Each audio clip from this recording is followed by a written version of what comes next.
I remember the moment clearly, like it just happened. I was at the office coffee machine, adding oat milk to my usual morning blend when Ryan walked in. The new CEO, son of the founder. He didn't greet me, didn't smile, just looked at me like I was part of the furniture he wanted gone. "Lily, I need to see you in my office." No hello, no explanation, just a command. I followed him, tension tightening in my chest. I'd been with the company for 11 years, built the client services department from the ground up, negotiated over 100 contracts, trained most of the people sitting outside his glass-walled office. But none of that mattered to Ryan. His father, Mr. Cole, had built the company with grit and loyalty. Ryan inherited the title and seemed to think it gave him a divine right to play God. He didn't sit down. "You're fired." Flat. Emotionless. "We don't need lazy people dragging this place down." I blinked. Thought it was a joke. "Excuse me?" "You heard me. Pack up. Effective immediately." I stood frozen. My heart pounded like a war drum. I wanted to scream, to demand an explanation. But instead, I smiled. A calm, deliberate smile. "Understood. Have a nice day, Ryan." I walked out with my head high. My team looked up, confusion in their eyes. Some began to stand, ready, to ask what happened, but I gave them a small shake of my head. Don't make this harder. Back at home, I sat in silence. 11 years. I gave more to that job than to my own family, worked holidays, took calls during my divorce, gave them everything. And just like that, I was disposable. But I wasn't angry. Not yet. I was curious. Why? That question haunted me through the night, especially with the Kingswell deal just days from closing. I had spent 6 months nurturing that relationship, scheduled the final meeting myself. Did Ryan even know that? The next morning, just after 9 a.m., my phone buzzed with a number I hadn't seen in years. "Lily, it's Mr. Cole." The real CEO, the man who hired me. His voice was tight. "Why the hell did you leave? What happened?" "Your son fired me." Silence. "Yesterday. He said I was lazy, that I wasn't needed anymore." I could hear papers rustling on his end, then a loud thump. "Did he even read your contract?" I frowned. "What do you mean?" "The Kingswell deal. You're the only authorized negotiator. I added a clause. After the Steel Ridge disaster. No one can close that deal but you." And just like that, it clicked. Ryan hadn't read the contract. He had no idea what he'd done. And now the gun he fired was pointed at himself. Calls started coming in like wildfire. Reception, legal, accounting, and then Ryan. I let them all go to voicemail. Ryan's message came in first. His voice was strained. "Lily, there was a misunderstanding. I may have acted too fast. We need you back. Today. It's urgent. Not a single sorry. Not even the fake corporate kind." A few minutes later, Nicole called, an old colleague. "Lily, you won't believe what's happening. Mr. Cole just ripped into Ryan in front of the whole boardroom, slapped the contract down and asked if he'd even read it before firing you."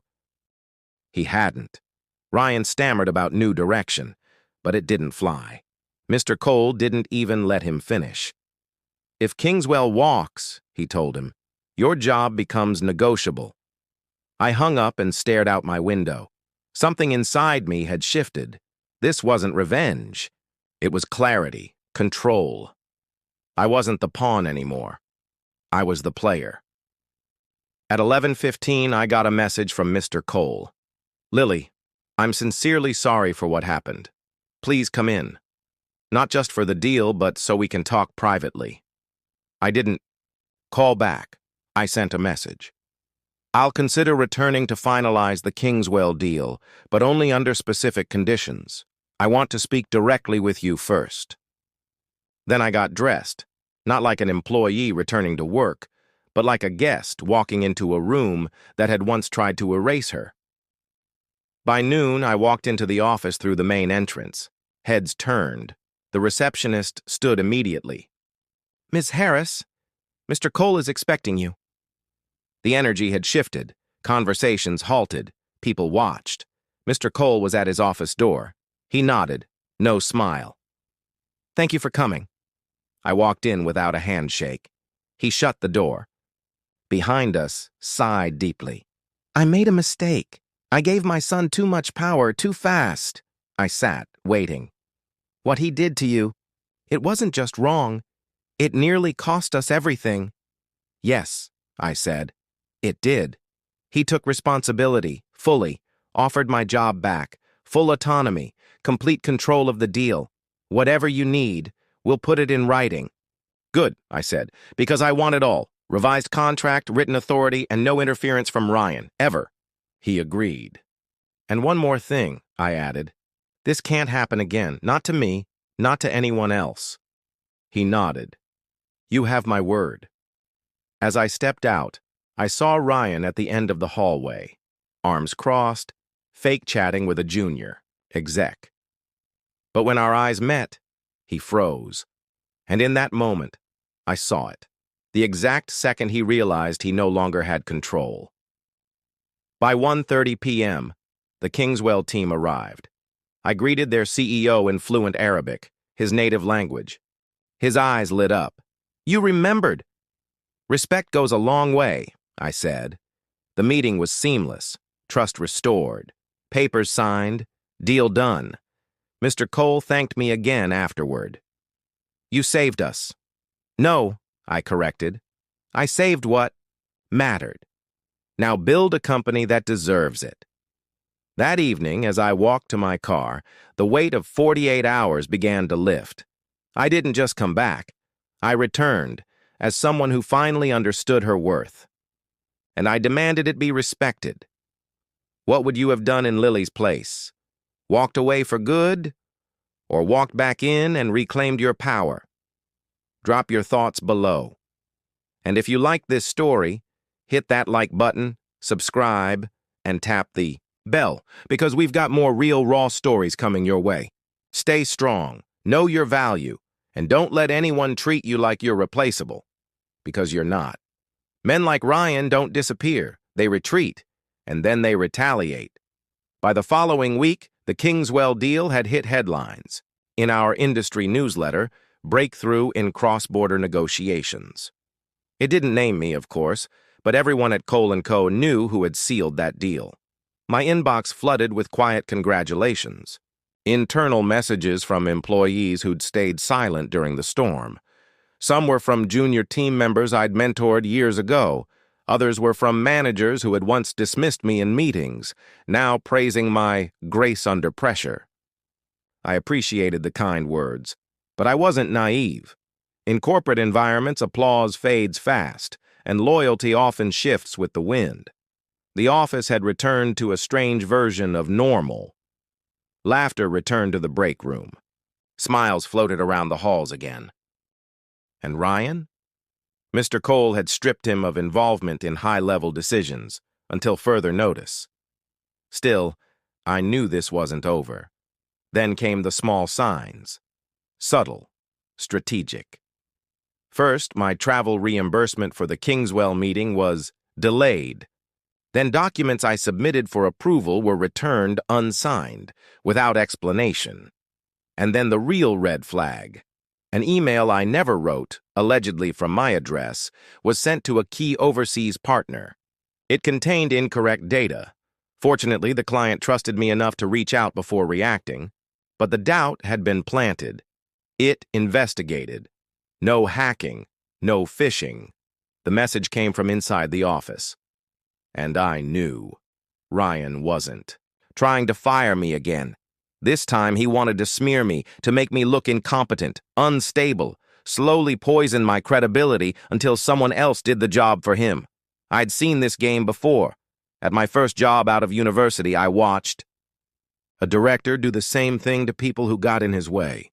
Quietly cut off resources, block promotions, seed whispers that grew into truths.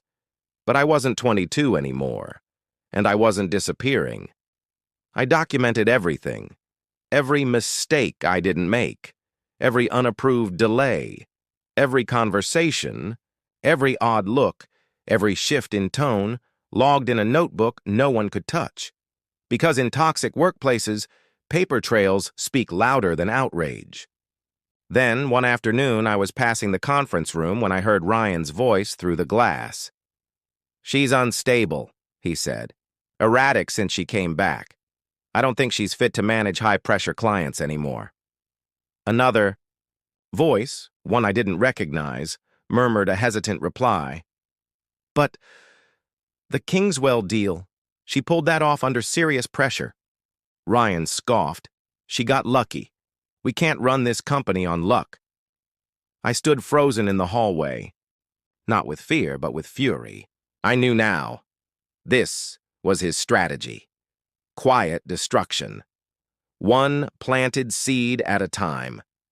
That night, I stayed late, alone in the glass meeting room, city lights glowing in the distance. And just when I started to think I'd have to carry this alone, again a voice broke the silence. "Still here?" It was Mr. Cole. I gave a tired smile. "I could ask you the same." He stepped in, placed a folder on the table. "Your revised contract. Everything we agreed on." The terms were solid. As promised. Then he added, "I've also launched an internal audit. Too many misfiled reports. Too many unexplained errors." I looked up, surprised. "I'm not blind, Lily. I know Ryan's not finished." "Then why haven't you stopped him?" He paused, long enough to feel it. "Because I needed to see how far he'd go." His voice wasn't corporate in that moment. It was parental, weary, heavy. "You're protecting the company," I said. "I'm trying to protect both of you," he replied, "but maybe it's too late for one." I closed the folder and looked him in the eye. "I don't need protection. I need you to decide what kind of legacy you want to leave behind." He nodded silently, and I knew something was coming. The office felt colder that week, not from the weather, but from the quiet tension humming under every fluorescent light. People whispered when I passed. Some smiled nervously, others looked away. The audit had begun, and everyone knew it. I hadn't asked Mr. Cole to launch it, but I was glad he had, because corporate wounds don't heal in silence. They fester, and the only thing worse than being sabotaged is letting it slide. That Thursday, I was called into the audit team's temporary war room, a storage space turned investigation hub. David, the lead auditor, gestured to a chair. "Thanks for coming, Lily. We need to walk you through a few irregularities." He showed me the flagged email, the one I didn't send. It came from a shared workstation. Someone had entered my credentials manually. "This wasn't an outside hack," David said. "It came from inside." More reports followed, altered spreadsheets, unsigned forms, files that had been modified after submission. All of them traced back to logins from shared terminals. Some tied to Ryan's assistant. "We're not pointing fingers yet," David said carefully, "but this appears coordinated and targeted." I sat back, jaw clenched. "So what happens now?" "We present the findings directly to Mr. Cole. No filters, no spin. Then, I'll be there," I said. He blinked. "You're not required. I'll be there." The next morning, I arrived early to the executive boardroom. Mr. Cole was already there, staring out the window. David and the other auditors entered next. Then Ryan walked in, 10 minutes late, phone in hand, still wearing that smirk. Until he saw me. He stopped at the door. "She's not on the audit committee." Mr. Cole didn't even look at him. "She's here at my request." Ryan bristled. "This is confidential." I spoke calmly. "Then maybe you shouldn't have used company resources to fabricate emails." David jumped in. "We've traced multiple unauthorized logins tied to your assistant, each linked to attempts to undermine Lily's work. The pattern is undeniable." Ryan's smirk finally cracked. "This is a stretch. She's just bitter about being let go." I met his eyes. "You didn't let me go, Ryan. You tried to erase me. You nearly cost us our biggest deal in 5 years. Mr. Cole turned from the window. I gave you chances. More than one. You tore down the very people who were building this company. Ryan tried to defend himself, but there were no more lifelines. Effective immediately, Mr. Cole said. You're suspended pending board review. Ryan opened his mouth but said nothing. This time, he walked out in silence. 2 weeks later, Ryan was terminated quietly. No press, no lawsuits, no final speech, just gone.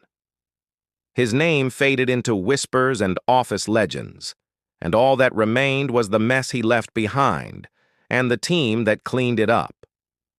One afternoon, Mr. Cole called me into his office again. He didn't waste time. You've shown more leadership in the last month than most executives show in a decade, he said. I want you to help lead this company. He slid a folder toward me. Director of Client Strategy, an executive title, reporting directly to him. I blinked. I didn't ask for this. I know, he smiled. That's why you deserve it. I hesitated, then nodded. If I accept, I want a say in how we move forward. I don't want to wear a title. I want to build a culture that earns it. That's exactly what I hoped you'd say. Later that evening, I sat in my new office. Temporary, unfurnished, quiet. The nameplate was still blank, but I stared at it for a long time. For years, I wondered if anyone really saw the work I did. The late nights, the client saves, the fires I put out without recognition. I thought silence was the best way to survive. I was wrong. Silence nearly cost me everything. Competence is not arrogance. Professionalism is not weakness. And kindness does not mean compliance. I had been underestimated, dismissed, sabotaged, but never defeated. And I had never become bitter. That was the real win. In the months that followed, I rebuilt the department from the inside out, rehired voices that had been pushed aside, launched an anonymous reporting system, mentored young employees who whispered, "How did you stay strong?" I told them the truth.